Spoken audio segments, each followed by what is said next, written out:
One of the things that is kind of a more modern way of looking at this, or one that a more modern person would I think connect with a little bit easier, is the idea of the child and what the child is, and the idea of sacrificing a child, or being willing to sacrifice a child as a way of making real what that child is. And what I mean by that is, I'm sure that you guys have had kids, and those kids are yours, right? And they're your property, and you guys are just horrible. That's right. I know when Chad's property isn't behaving.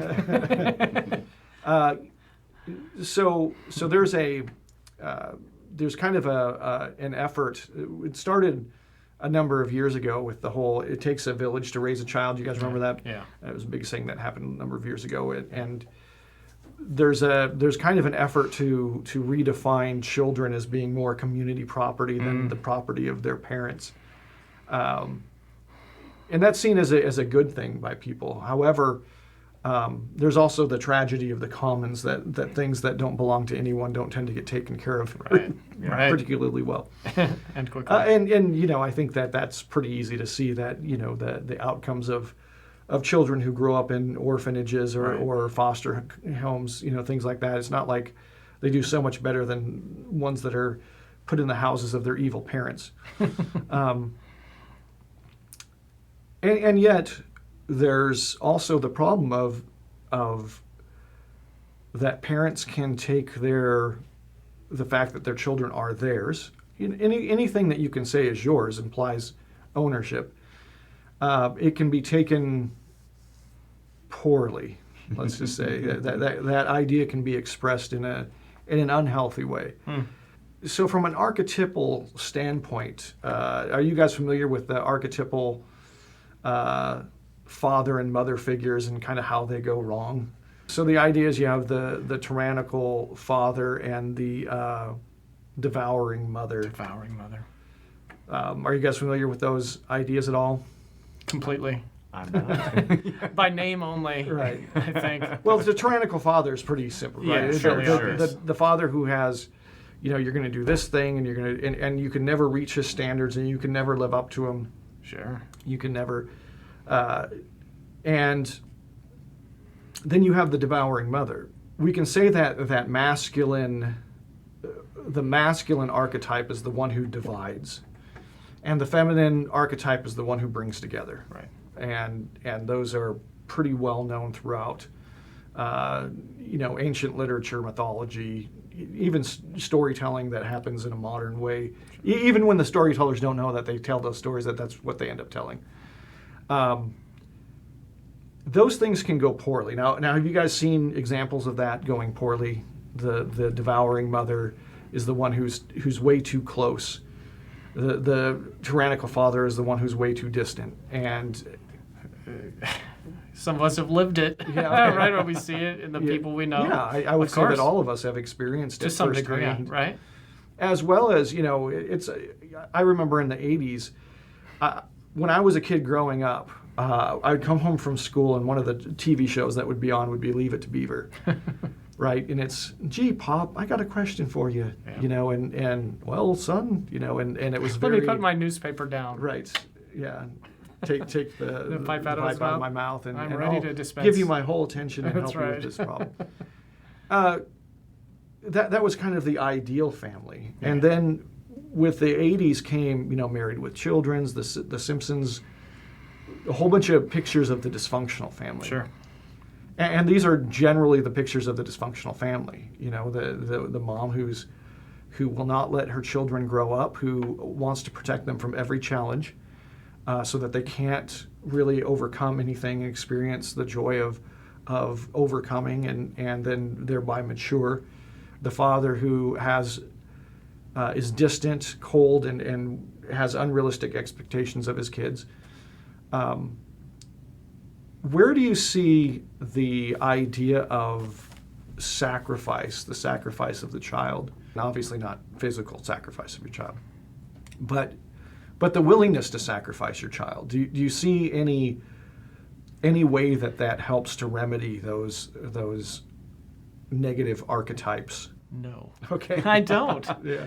I don't see it yet. Okay. I guess I'm thinking of the devouring mother, and It's probably easiest to see it with her. yeah, the devouring mother is too close to the child, Right, and right. and can't separate from the child, and so a willingness to sacrifice the child would be a direct remedy of that. Really, what is motherhood but a continual letting go of, mom is all protective. She is the source of everything for the infant, and every stage is a letting go. Letting go of being the food source, letting go of being the constant comfort, letting go of being the 24/7 protection.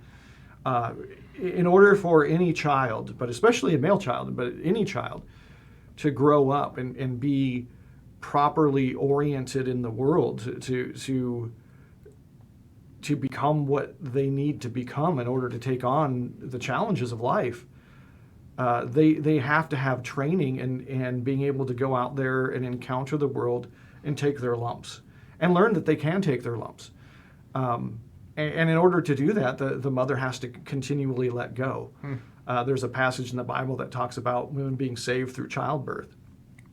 And I think that it's likely that it has something to do with that process. Now, with the father, it's a little bit harder to see and understand, but I think if we understand both of the negative archetypes of the tyrannical father and the devouring mother as being associated with seeing the child as an extension of self rather than an extension of God, then it's easier to understand how a willingness to sacrifice the child to God becomes the remedy for those things. So obviously, the devouring mother, her desire for closeness or complete unity, obviously she sees that child as an extension of self. It becomes an unhealthy extension of self, and so that break is easier to see. But can you guys see how it might be true for the tyrannical father, if the dysfunction in his relationship to his son comes from seeing the son as an extension of himself rather than an extension of God?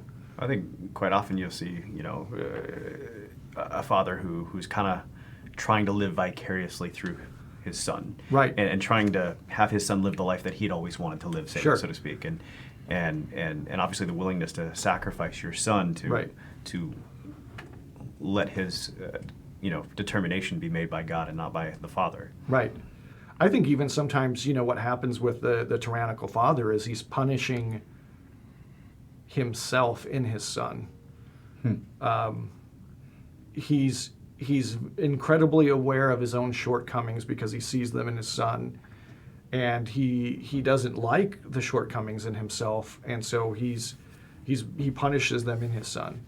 I think as fathers, if you have a son, it's not hard to see that you can see yourself in your son. And you can see some of the good things, but it's a lot easier to see the negative things, because it's easier to see the negative things in your own self usually than it is to see the positive things in yourself. And so you can punish those things. Oscar Wilde said the reason that we can't get along with our family members is because we see ourselves. and I think there's a lot of truth to that. Read a lot of Oscar Wilde, do you? No. Well, it's funny because I can see certain things in Uriah, and there were things that were in my temperament as a child, and I feel like I missed out on opportunities and things of this sort, and I actually had this discussion this week that I want to course correct in his young age so that he doesn't miss certain opportunities and things of this sort, but I guess I don't want to also run the risk of being the tyrannical father at the same time. Right, and that's the hard. It's the hard thing to do, right? It's hard because in seeing your faults in your child, you want so badly to save them from the consequences of those faults, but at the same time, they have to be extensions of God and not you. And by extensions of God, I don't mean they are God. I mean they're made in the image of God. That's much more that's a much more primary relationship than being made in the image of you. Yeah. No, they are made in the image of you, obviously, but it's much more foundational that they're made in the image of God, and that has to be primary. And so you have to. There's an element of that you have to sacrifice to allow them to be gods, and I think. And I don't mean gods as in their little g With an gods, apostrophe. but belong to God.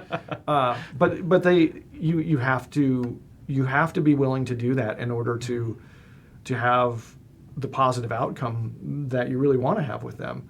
If you're constantly just dealing with yourself in them, then eventually that will sour. There is a place for it, but it has to be kept in its place. So I think that's a good place to stop here. Thanks for joining us. We'll see you next time.